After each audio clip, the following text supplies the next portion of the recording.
Oh, Venom 3. Definitely botched it this time, guys.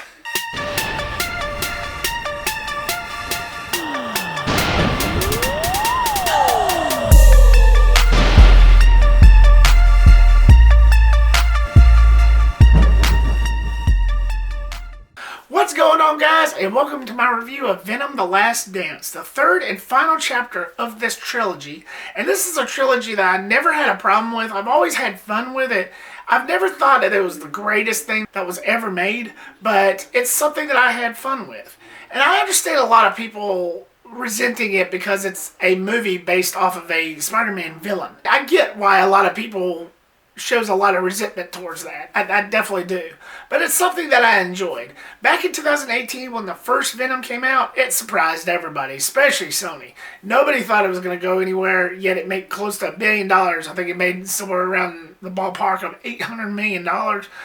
That was fantastic. And then Let There Be Carnage, Venom Let There Be Carnage, came out a couple years back, which I actually enjoyed a lot better than that first one.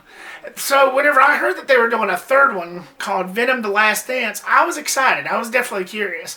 Though the title card, the title of this film kind of threw me off. It kind of made it sound like it was going to be another freaking musical, and I did not want another Joker Folie à Deux fiasco. Thank God it was not actually a musical, but, you know, you can't blame me, though, because of the title, The Last Dance. So essentially in the film you have Edie Brock, who's on the run after the events of that second film, and some end-credit scenes that was in some of the MCU films, which will never see the light of day, obviously, to where he finds out that there's this new villain, this new threat in Null, who threatens to tear the universe and our world a new one by sending his evil symbiotes to track down this codex that will unlock him from his prison. This makes my second time watching this, and I gotta be honest with you guys, I did not enjoy it the first time. Rolling into the second time, I was hoping I'd have a different experience, but no, that did not happen, unfortunately. Now, don't get me wrong, it's got its positives, it's got its moments, but for the most part, it wasn't really the best of the bunch. Starting off with the positives, I do gotta admit, the chemistry between Edie Brock and Venom I thought was handled pretty nicely. There was still some chemistry there that was left over from those first two films. As little as it seems because of the writing of this film, it's still there. It was still there. The way Tom Hardy handled both Edie Brock and Venom, who actually voices Venom, who voiced Venom throughout this whole entire trilogy, you know, FYI. I thought he did a really good job in both characters. I thought he still showed a certain potential for this character and just the way he played it out. I thought it was handled pretty well. There was some action scenes in here that was pretty satisfying, especially the third act, which is one of those grand, in-your-face, emotional endings, emotional tie-ups that really got to me, you know, just like with those first two films. It was a pretty satisfying ending, you know, despite everything that leads up to it, which I will definitely get into. I really did enjoy the action sequences when they were happening. I thought it was handled really well, and I give it props for that. Unfortunately, that's all the good I can say about this, because moving on to my negatives, this movie was boring as shite. This film had a lot of problems. This was the weakest of the bunch, and it really shows. It definitely did not learn a thing from what those first two films did, especially Let There Be Carnage. Let There Be Carnage made such an impression on me that in my naive self was thinking, oh, they can't go wrong now. Well, I was actually wrong there. The writing was a little bit abysmal. Who are we kidding? It was abysmal. It was abysmal. Made the comedy fall a little bit flat compared to that last film. As much as I enjoyed Tom Hardy's portrayal of both Venom and Edie Brock, yeah, their chemistry was still good, but the comedy fell flat for me.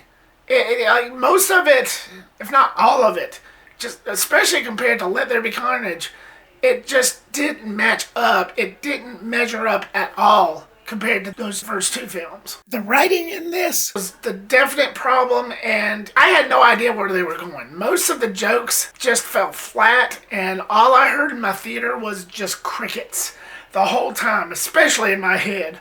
And that's never good. especially for a series a film series that was actually pretty well versed in that, in the comedy side of things, in my opinion anyway. And it's sad too, because it's like this movie kind of has the Halloween Ends curse. Though I didn't hate it as much as that film, God knows that's true. Venom: The Last Dance still had its moments. I still liked a large majority of it. I know these are different genres entirely. But what I mean about the Halloween Ends curse is, just like with that trilogy, it starts off strong. And then it ends on the weakest note possible. And that's exactly what they did with Venom here. It starts off strong, and then it just takes a nosedive by the time they get to the third film, to The Last Dance. And that's very unfortunate, because by the time Let There Be Carnage, by the time that film ended, I was super pumped. I was hyped. Even back in 2021 when that one came out, I was like, I can't wait for the next one. Yeah, bring us the next one. I'm sure it'll be the best one yet. No. No. No! No! No! No! And this may be considered a spoiler, so if you still want to see it after the bad vibe in this review that you already got from this, if you still want to see it, yeah, spoiler alert, and just skip this portion of it. The main problem happens throughout the entirety second act of this film, to where Edie Brock meets up with this hippie family and goes on a road trip with them to Las Vegas, to where they start singing show tunes. I really didn't see the point in that. I really didn't see the purpose, even to the point to where there's a couple of lines to where they kind of contradicted themselves. They kind of made fun of themselves in the writing area, to where Edie Brock, and I'm paraphrasing here, to where he says, "What is happening? Why is this happening? What the hell's going on?" And I was like thinking to myself the whole time, yeah, Tom Hardy, I agree with you. The whole time, the whole entire thing was just pointless, and I just, why? Just, why? And the biggest mystery to come out of this film, the biggest one of them all, is Michelle Williams' character's absence. Now, I don't know what the reason was for this, whether the actress is busy doing something else or she just didn't want to return to the part. I have no idea. But you don't get a single mention, a single drop of hint of where she is. This is the girl that played Edie Brock's girlfriend in those first two films, and that was a good story. That was a really interesting side plot to me, anyway, and it just brought a lot of heart to those first two films. And it would have made a difference. I bet you it would have made a difference for Venom: The Last Dance if they'd have just continued using that storyline instead of this hippie family sideline, side plot, or whatever you want to call it. I think that would have been a lot more interesting, because it's something that's been established in the first two films already, that already worked. I mean, for me anyway. I don't know about a lot of you guys, but it worked for me. I cared more about that than whatever the hell happened here, especially with that family. And it's, again, why? Now, again, I don't know what the reason was, whether it was story-wise, you know, if they wanted to go different directions and just not wanted to use that character at all, or if Michelle Williams was just plain busy. I have no idea, but I would have preferred them getting back Michelle Williams and continuing that arc instead of doing what they did in this. And then immediately after that, this is out of spoiler territory, by the way, so you're safe from here on. From that point on, he's in Vegas, and Edie Brock goes into the casino, and he bumps into Mrs. Chen, who's the store owner of those first two films. She had no purpose whatsoever in this, and they end up doing this dance scene when Edie Brock turns into Venom, and they do this whole dance scene and stuff, and I'm like, what the hell is happening here? There's no sense in this scene being in here whatsoever. And because of that whole thing, this whole entire second act, it just drags the film down almost to the ground, almost to the dirt. The whole time I was thinking to myself, why are y'all doing this to us? Why? And that's a lot of the reasons why this was the weakest one. And let me just say this. Because we have Madam Web, because we have Morbius, which also did terrible and was also terrible movies, it's like the stain of those films has seeped into this. Again, go back to what I said. this franchise started off strong, and then it got weak by the third film because of those other two, and I think it's the plain reason because Sony just doesn't know how to handle characters like this. I don't know what it is, but because those other films are so bad, that just had to seep into this franchise, especially into this film. And I'm like, why? Just why did you have to disease this trilogy to this point? And I really don't get it. I really don't get it. And this is just proving more and more that Sony just can't handle characters like this. And I really do feel and weep for Kraven the Hunter, which comes out in the next month.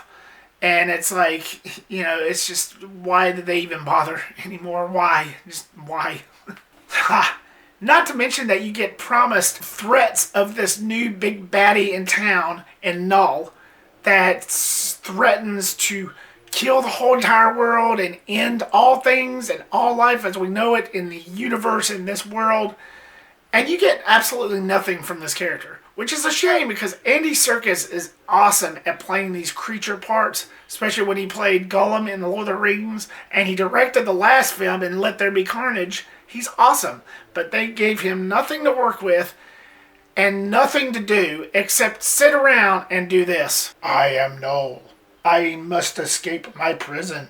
I'm going to tear the world a new one because I didn't have enough laxatives. And by the way, you'll never see my face. Seriously, you hardly ever see his face. They do this character in such a Hollywood, cheesy, cliche way that why should you feel threatened by this character at all? And why should we even care if all he's going to do is be as cheesy and cliche as Hollywood can make up a character? I feel like they kind of bait you and want you to get excited for a character that's obviously going to go nowhere. Even the director herself has proudly announced and made statements saying, oh, this is not the last of Null. You'll see more of him. You'll definitely see more of him. No, you won't. Because if there's one thing that I notice is that the impact level on this guy is very low and he just wasn't that impressive at all.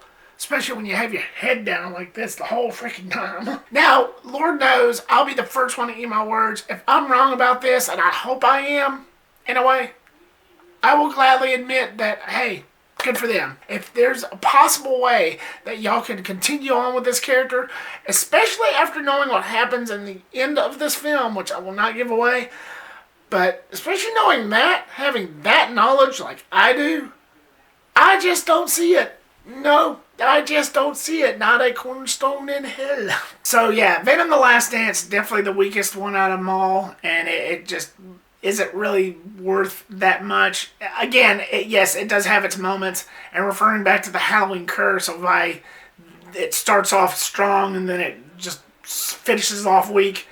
I didn't hate Venom the Last Dance as much as I did that film. Don't get me wrong, Venom the Last Dance still had its moments, but it just was not a good finish. It was not the best way to finish off this series, this franchise. It could have been so much better. It could have been so much stronger, but again, it is what it is. It just seems like it keeps on happening, and it sucks that we live in that reality, but oh well, again, it is what it is. So if you're looking for a perfect finish for this franchise, go somewhere else. Watch anything else, because you're not going to get that here. I'm going to be perfectly honest, guys. I was caught off guard. So there you have it. It's a shame. I wish it would have turned out better. I wish it would have turned out differently, but again, it is what it is. It's just a shame that it turned out the way it did. Venom the Last Dance, what was your thoughts on it? Were you a fan of this? Did you like how they ended this? Were you actually one of those that actually enjoyed, this a little bit more than most others? Which, if you did, that's fine. Hey, I'm glad for you. Or were you one of those like me that just didn't really care for it that much and thought it could have been stronger, thought it could have held up a lot better? Leave me a comment down below and give me your thoughts. Thank you so much, guys, for watching this and clicking here. I really do appreciate it. Like, subscribe, comment, and share. Make sure to click that bell icon so you don't miss a thing. And I'll see you on the next one. Peace.